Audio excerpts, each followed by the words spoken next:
नमस्कार फ्रेंड्स, स्वागत है आप सभी का आपके अपने यूट्यूब चैनल पे। फ्रेंड्स, जैसा कि आप जानते हैं, हमारे द्वारा बिहार सिविल कोड क्लर्क के मेंस एग्जाम के लिए general knowledge and current affair से रिलेटेड प्रैक्टिस सेट चलाया जा रहा है। इसी क्रम में आज सेकंड प्रैक्टिस सेट यानी प्रैक्टिस सेट नंबर 2 के साथ हम आपके साथ उपस्थित हैं। फ्रेंड्स, इससे पहले हमने एक प्रैक्टिस सेट ऑलरेडी अपलोड करवाया है, जिसका लिंक आपको कमेंट बॉक्स में पिन कर दिया जाएगा। इसके अलावा आई बटन में और डिस्क्रिप्शन बॉक्स में देखने को मिलेगा। तो फ्रेंड्स, आइए बिना किसी देर के इस वीडियो को हम शुरू करते हैं। फ्रेंड्स, आपको बताते चले कि जैसे जैसे हम क्वेश्चन डिस्कस करेंगे, आप उसका आंसर कमेंट करके ज़रूर बताएं, जिससे आपका प्रैक्टिस होता जाए, आपको उस क्वेश्चन का रिवीजन भी होता चला जाएगा। आइए फ्रेंड्स, शुरू करते हैं। हमारा पहला क्वेश्चन है, किस शैवाल को अंतरिक्ष शैवाल कहा जाता है? तो आपको बताना है कि ऐसा कौन सा शैवाल है जिसको हम अंतरिक्ष शैवाल के नाम से जानते हैं। फ्रेंड्स, आपको बताते चलें कि यहाँ पे क्वेश्चन जो है वो हिंदी में रहेगा, लेकिन हम ज़्यादातर क्वेश्चन का इंग्लिश में भी बताते चलेंगे, जिससे कि बाइलिंगुअल लोगों को दिक्कत ना होगा। ऐसे लोग जिनको इंग्लिश में ज़्यादा पसंद होता है या जो आसानी से इंग्लिश समझते हैं, उनको भी दिक्कत नहीं होगा। तो फर्स्ट क्वेश्चन है कि कौन सा ऐसा एल्गी है जिसको स्पेस एल्गी कहा जाता है? स्पेस एल्गी यानी अंतरिक्ष शैवाल इसलिए कहा जाता है क्योंकि इसका प्रयोग किया जाता है अंतरिक्ष यान में। तो इसका सही आंसर होगा क्लोरेला, क्लोरेला वल्गारिस। फ्रेंड्स, इसका सही आंसर होगा क्लोरेला वल्गारिस।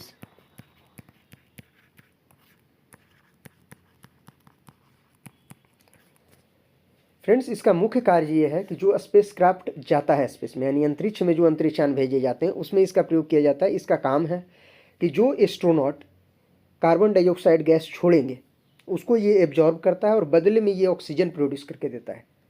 तो ऑक्सीजन प्रोड्यूस करने का इसका मुख्य काम है, जिसको फिर से अंतरिक्ष यात्री सांस लेंगे। हमारा दूसरा प्रश्न है, किस वायसराय को भारतीय रेलवे का जनक कहा जाता है? यानी फादर ऑफ इंडियन रेलवे किसे कहा जाता है? तो फ्रेंड्स, इसका सही आंसर होगा लॉर्ड डलहौजी।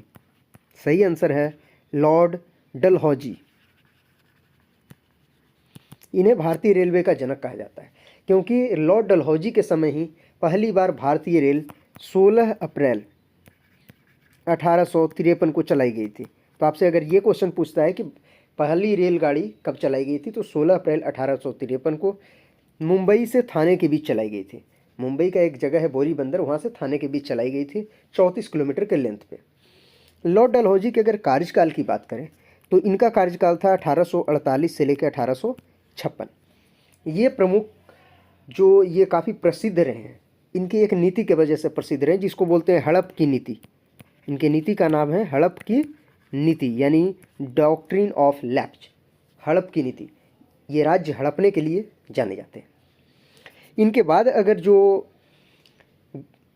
गवर्नर बन के आए थे, यानी जो वाइसराय इनके बाद आए थे, उनका नाम है लॉर्ड कैनिंग। लॉर्ड कैनिंग 1856 में वाइसराय बन के आए थे और उन्हीं के समय में 1857 की महान क्रांति हुई थी। तो इतना एडेड इन्फॉर्मेशन आप जरूर ध्यान रखेंगे। आइए अगले प्रश्न की ओर चलते हैं। प्रश्न है कि उस द्वीप का नाम क्या है जो भारत और श्रीलंका के बीच स्थित है? आप जानते हैं कि भारत और श्रीलंका के बीच एक द्वीप स्थित है, जिसे 1974 में भारत के तत्कालीन प्रधानमंत्री श्रीमती इंदिरा गांधी जी के द्वारा इसे सौंप दिया गया था श्रीलंका को। हाल ही में ये द्वीप काफ़ी चर्चा में रहा है। इस द्वीप का नाम है कच्चा तीवू आइलैंड। कच्चा तीवू द्वीप, इस द्वीप का नाम है कच्चा तीवू द्वीप।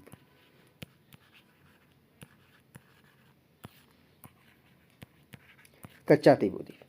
चलिए अगले क्वेश्चन की ओर चलते हैं। कह रहा है, पृथ्वी की आयु की गणना में किस तत्व के समस्थानिक का प्रयोग किया जाता है? आप जानते हैं कि अर्थ का एज निकालने के लिए, यानी पृथ्वी का उम्र निकालने के लिए यूज किया जाता है कार्बन के समस्थानिक, जिसको कार्बन 14 बोलते हैं। और इस मेथड को कार्बन डेटिंग मेथड या कार्बन 14 डेटिंग मेथड को कहा जाता है। तो कार्बन का यूज किया जाता है और कार्बन के एक समस्थानिक है कार्बन 14, इसका यूज किया जाता है। आइए अगले प्रश्न की ओर चलते हैं। हमारा नेक्स्ट प्रश्न है, भारतीय रिजर्व बैंक यानी reserve bank of India RBI के पहले भारतीय गवर्नर।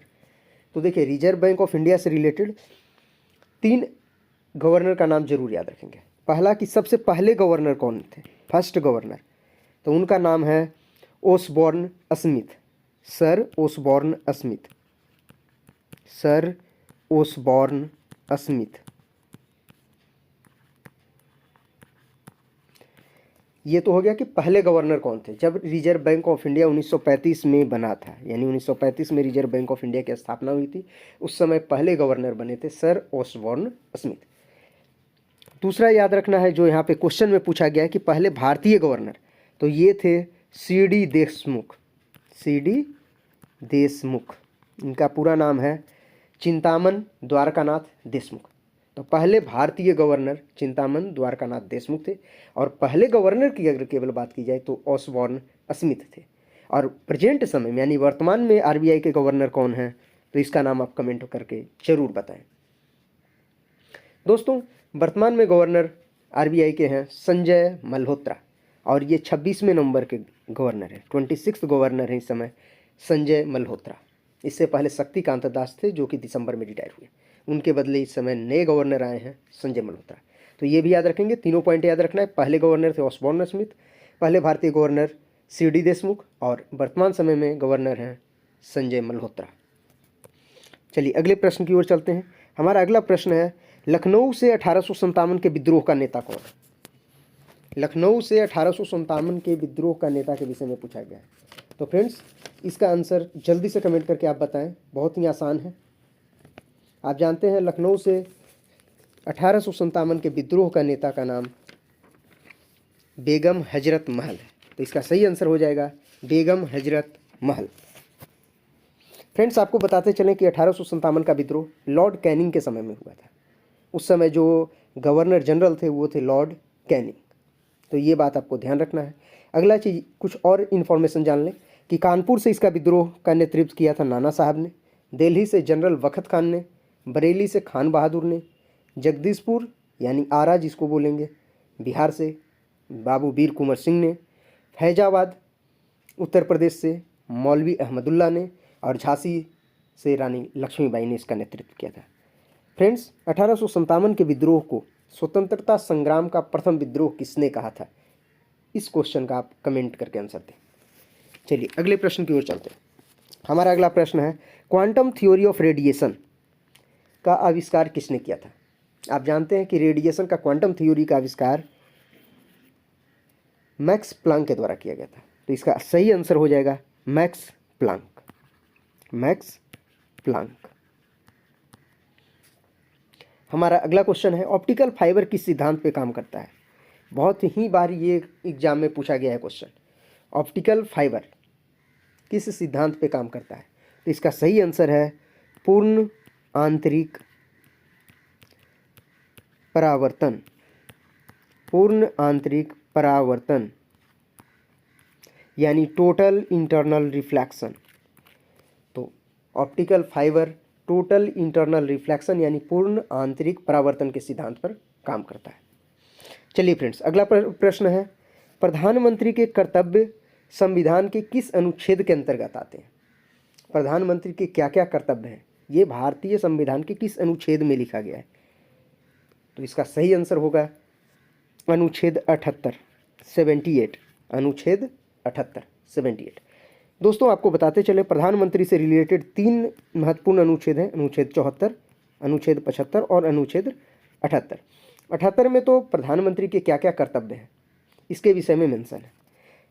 74 में मेंशन है कि प्रधानमंत्री, देश का एक प्रधानमंत्री होगा, काउंसिल ऑफ मिनिस्टर होगा, यानी मंत्रिमंडल और प्रधानमंत्री के विषय में चर्चा कहाँ पे है? आर्टिकल 74 में। प्रधानमंत्री की नियुक्ति राष्ट्रपति के द्वारा की जाएगी और अन्य मंत्रियों की नियुक्ति राष्ट्रपति के द्वारा प्रधानमंत्री के सलाह पे किया जाएगा, इसका चर्चा करता है आर्टिकल 75। तो अनुच्छेद 75 में इस बात का जिक्र है कि भारत के प्रधानमंत्री को कौन नियुक्त करेगा, प्रधानमंत्री के सलाह पर अन्य मंत्रियों की नियुक्ति भी राष्ट्रपति के द्वारा की जाएगी। चलिए अगले प्रश्न की ओर चलते हैं। नेक्स्ट है, किस भारतीय राज्य की सबसे लंबी तटरेखा है? भारत के किस राज्य की तटरेखा सबसे लंबी है? तो फ्रेंड्स, आपको बताते चलें, भारत की कुल तटरेखा की अगर बात की जाए तो 7516.6 किलोमीटर की तटरेखा है। यानी भारत की पूरी जो तटरेखा है, जिसको कोस्ट लाइन बोलते हैं, वो है 7516.6 किलोमीटर। सबसे लंबी किस राज्य की है? तो पहले नंबर पे आता है गुजरात, दूसरे नंबर पे आता है तमिलनाडु और तीसरे नंबर पे आता है आंध्र प्रदेश। तो पहले नंबर पे गुजरात, सबसे ज़्यादा लंबी तटरेखा है गुजरात की। दूसरे नंबर पे अगर कोई पूछे तो तमिलनाडु का है। और तीसरी सबसे लंबी तटरेखा आंध्र प्रदेश की है। आइए अगले प्रश्न की ओर चलते हैं। हमारा अगला प्रश्न है, ध्वनि की पिच तरंग के किस गुण पर निर्भर करती है? आप जानते हैं ध्वनि तरंग की पिच जो है वो तरंग के किसी खास मानकों पे निर्भर करती है। तो उसका सही आंसर क्या है फ्रेंड्स? इस प्रश्न का आंसर होगा आवृत्ति यानी फ्रीक्वेंसी। ध्वनि का पिच किस पे डिपेंड करता है? तो फ्रीक्वेंसी पे डिपेंड करता है। आप जानते हैं अगर आवृत्ति ज़्यादा होगी तो पिच ज़्यादा होगी और आवाज़ मधुर होगा। जैसे कि आप कहते हैं कि महिलाओं का आवाज़ मधुर होता है, क्यों? क्योंकि महिलाओं का जो पिच है वो ज़्यादा है। क्यों ज़्यादा है? क्योंकि आवृत्ति ज़्यादा है, यानी फ्रीक्वेंसी ज़्यादा होने की वजह से पिच ज़्यादा है, जिसके वजह से आवाज़ मधुर होगा। और अगर फ्रीक्वेंसी कम है तो पिच कम होगा और आवाज़ जो होगा वो कड़वा होगा। चलिए अगला क्वेश्चन देखते हैं। किस घटना के कारण आकाश का रंग नीला होता है? तो आकाश का रंग नीला होता है, इसके पीछे का जो कारण है वो है प्रकाश का प्रकीर्णन यानी स्कैटरिंग ऑफ लाइट। इसका आंसर हो जाएगा स्कैटरिंग यानी प्रकीर्णन, प्रकाश का प्रकीर्णन। आप जानते हैं कि जैसे ही लाइट किसी छोटे ऑब्जेक्ट पे पड़ता है तो वो उस ऑब्जेक्ट क्या करता है? लाइट को अलग अलग डायरेक्शन में बिखेर देता है। इसी को बोलते हैं स्कैटरिंग ऑफ लाइट। आप पढ़े होंगे कोलाइडल सॉल्यूशन के केस में कि कोलाइडल सॉल्यूशन में टिंडल इफेक्ट होता है। तो टिंडल इफेक्ट भी स्कैटरिंग है। चलिए अगले क्वेश्चन की ओर चलते हैं। प्रसिद्ध पुस्तक the God of a small thing किसके द्वारा लिखा गया? ये डायरेक्ट क्वेश्चन है, इसका आंसर हो जाएगा अरुंधति राय। ये पुस्तक अरुंधति राय के द्वारा लिखा गया है, तो इसका आंसर होगा अरुंधति राय। चलिए अगला क्वेश्चन है करंट अफेयर से कि भारत की पहली सुपर कैपेसिटर विनिर्माण सुविधा का उद्घाटन कहाँ किया गया है? तो हाल ही में भारत का पहला सुपर कैपेसिटर मैन्युफैक्चरिंग यूनिट का स्थापना किया गया है कन्नूर केरल में। किस जगह पे? कन्नूर केरल में। केरल का एक जगह है कन्नूर जहाँ पे ये स्थापित किया गया है केरल के जो चीफ मिनिस्टर हैं पिनरई विजयन के द्वारा।